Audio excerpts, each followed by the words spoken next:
Right now, we are beginning with a rainy Tuesday in Kentuckiana, and it was chilly across our region. Hi, everybody. Thanks for joining us at 5. I'm Doug Proffitt. And I'm Connie Leonard. Yeah, you could tell the difference in the temperature. Mallory Schnell, our chief meteorologist, joins us now with a look at the forecast. And Mallory, a bit colder today, as Doug said. Yeah, temperatures have been in the 40s and 50s. Of course, it feels even chillier when you don't have that nice sunshine that we had yesterday. Still tracking spotty to scattered activity on the radar through the Louisville metro. Some pockets of moderate to heavy rainfall, maybe some rumbles of thunder as well. But really an impressive storm system actually off to our north, just south of Indianapolis. It rolled through Bloomington with some 60-mile-per-hour wind gusts and quarter-sized hail as well. That continues to track eastward and weakens, thankfully, but still a lot of heavy rainfall if you're taking I-65 north of Seymour at this hour, just north of the Kentuckiana viewing area. Down to the south of the parkways, scattered activity continuing to push from west to east, but thankfully no active severe thunderstorm warnings at this time throughout Kentuckiana. We've had a wide range of temperatures on the map today. 43 currently in Madison. We have more of those low to mid 50s down to the south and southwest. Down in Bowling Green, it's about 70 degrees. So we actually have a warm front that's trying to lift through the region today. That's why we have the wide spread of temperatures. Hour by hour futurecast through the rest of this evening. Keep that umbrella handy. Scattered showers and storms continue onward for the next few hours. If we have anything strong, it'll be more so off to our west and southwest, where there's better ingredients for that severe weather threat today. This continues to push down to the south and southeast through about 10 or 11 o'clock this evening, and then we dry out tonight with patchy fog forming behind. Pretty quiet on Wednesday, and then another round of rain arrives Thursday into Friday. More details on that coming up in our 7-day forecast. I'll just end with this. Our hearts ache for the victims' families, this community, and our employees. And we will continue to support all the needs of impacted by this accident. For the first time since the UPS plane crash 2 weeks ago today, we are seeing the UPS Airlines president Bill Moore in public speaking alongside Louisville's top leaders. He's asked if UPS is going to be paying for funerals and other expenses. Moore publicly saying UPS is committed to making this right. WHAS11's Alexandra Goldberg and photojournalist Jessica Farley have the update from UPS about the crash that killed 14 people. We remain committed to supporting the victims' families, understanding exactly what occurred, and do everything we can to support the NTSB. UPS Airlines President Bill Moore speaking in front of cameras for the first time since the fatal UPS plane crash on November 4th. We are 2 weeks out from the crash. Why is this the first time we're hearing from you or a UPS representative? Yeah. Well, I can assure you we've been exceptionally busy. And frankly, our first priority was making sure we took care of the victims' families and making sure that they had the resources they needed. Jody Myman with Louisville Emergency Management says the investigating agency, the NTSB, finished their on-site investigation over the weekend, a major new development. While the NTSB has released the site, that doesn't mean that they've released the evidence. And every piece of that aircraft has to be found, collected, and packaged and taken away properly by the contractor that's on site doing that. For a timeline, Myman says contractors have made progress collecting the scattered pieces of Flight 2976. They're starting to get into an area where there's a lot more of the aircraft remains than where they had started out at. So I expect it to be a little bit more of a slow process in the next couple of weeks. Moore says UPS is committed to making this right for the victims' families and survivors. And how will you make Louisville whole? We spoke to survivors, one who lost his mobile home, another whose minivan was coated in jet fuel. Will you pay for these things? What I encourage all of those individuals and families and businesses impacted is to go to the Community Resource Center. The Community Resource Center on High Rise Drive can help families with their needs, including insurance adjusters. In Moore's words, UPS is funding support for the victims' families every step of the way. That includes financing travel, funeral expenses, and meeting the immediate needs of each family. But many of the questions about how or why the MD-11 cargo jet crashed will be revealed when the NTSB investigation goes public in the next few weeks. In Louisville, Alexandra Goldberg, WHAS11, on your side. And a representative with LG&E says last weekend, crews replaced broken poles and damaged equipment along Grade Lane to restore power to that area. Massive damage, as you can imagine from this. At this point, 90 electric customers and 94 gas customers are still without service in that area. The representative from LG&E says gas pipeline repairs along Grade Lane could also take several more weeks. The U.S. Small Business Administration approved Governor Beshear's disaster declaration request concerning the UPS cargo plane crash, and that means businesses in Jefferson, Bullitt, Hardin, Oldham, Shelby, and Spencer counties impacted by the crash may now apply for disaster loans to help them recover.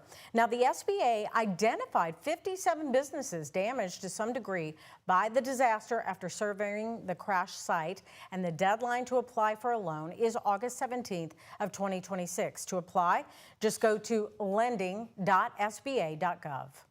And Louisville continues to come together, and again this Thursday night, the Louisville Orchestra holding a free tribute concert to honor the lives lost in the Flight 2976 tragedy. Speaking today, Teddy Abrams, the longtime music director of the Louisville Orchestra, says it's a deep honor to be able to offer this concert to the community. It was an obvious thing that when we see something like what just happened to our community, we reached out and offered our music because it's what we can provide. And I believe that this is a moment for the community to join together in remembrance, memorialization, and tribute to the people that lost their lives. Again, it's free. The concert is going to be held at the Kentucky Center for the Performing Arts on Main Street Thursday night. Doors will open at 6 p.m. and the music will start at 7. While the concert is free and open to you, you do have to register to get that free ticket. Just visit LouisvilleOrchestra.org to get that ticket. And there's also going to be free parking in the city-owned Park Riverfront parking garage. That's on North 6th Street. That'll be for the concert. We'll continue to follow this developing story as we learn new developments and as we await the preliminary report from the NTSB. Coverage on the WHAS11 Plus app. It's free to download on your Roku, Fire, and Apple TV. Well, we turn now to LMPD Chief Paul Humphrey, who joins us live here in studio to give us some updates on some recent safety initiatives. He was also at the scene immediately on November 4th when the plane crashed, and Chief Connie and I were on the air. The plane was last detected in the air at 5:13. The police department actually confirmed we had a plane crash. Nobody knew what it was at 5:24. I know you've been down there and your officers for a long time now. Is the scene relaxing a little bit now that the NTSB has turned over the site? Right, and they'll continue to shrink kind of the zone where we're not allowing people in for safety reasons, but we can expect that's going to be kind of a dangerous area for an extended period of time. So we're trying to facilitate making sure business owners and people who have legitimate business in the area get in while also keeping the area safe at the same time. Okay. Your officers have been very busy. You dismantled a big drug operation yesterday. Can you tell us about that? Right. And so when you talk about all the things that we do, you know, the plane crash obviously has gotten a lot of focus, but there's still police work to be done out there.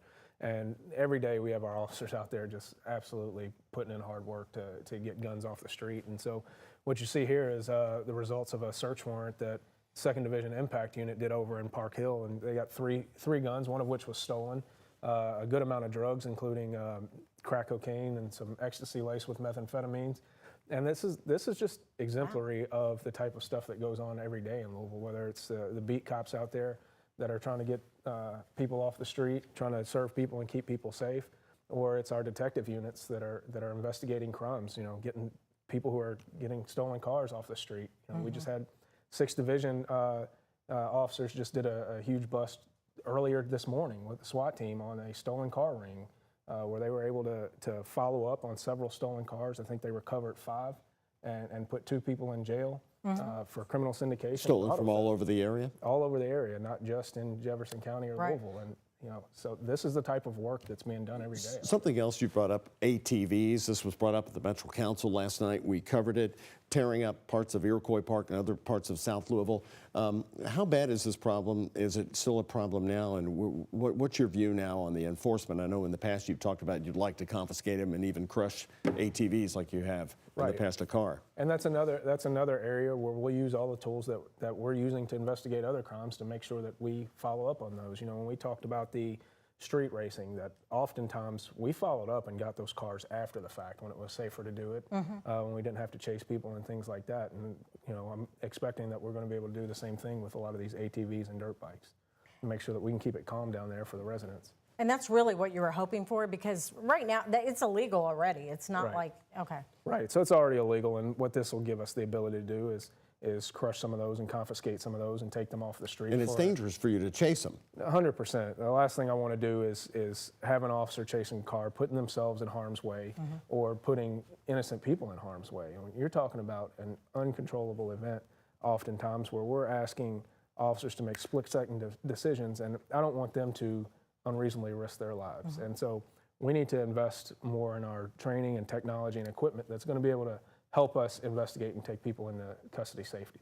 Bringing the police department back to downtown Louisville is a big deal. When will we see the actual force of most officers into the city, and will they be driving through again into the heart of the city more often? Right, and you've seen already a good number of our administrative staff that's come down here, and I know I don't do police work, but I'm down here now looking like a police officer at least. Our neighbors. I'm looking the part, but no, it'll still take over the next year and a half or so before our headquarters is completely filled with all of the staff that'll ultimately be down here. And we're very excited. It's already made our work much easier.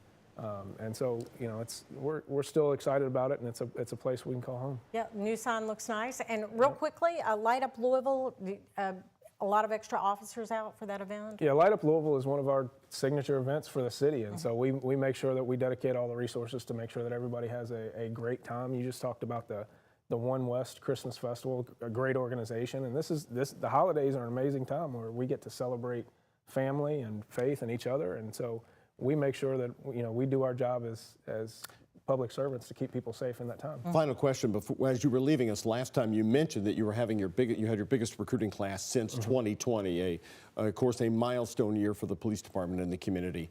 How big was that, and how important it is that you're now seeing an increase in filling that gap? Are you still short 300? We're still short. Let's not make any bones about it. This is going to be a long-term problem to make up that shortness, but the fact that our recruiting numbers are going up, that's really a testament to those officers over in the recruitment unit, as well as every officer out on the street who is talking about this job and has pride in what they do every day. And they really are the superstars when it comes. And so when you see more people coming through the door, it was really a response to everyday officers that are doing this work. All right, Chief Paul Humphrey, thanks for your visit. We appreciate it. Always good to talk to you and get an Appreciate update. it.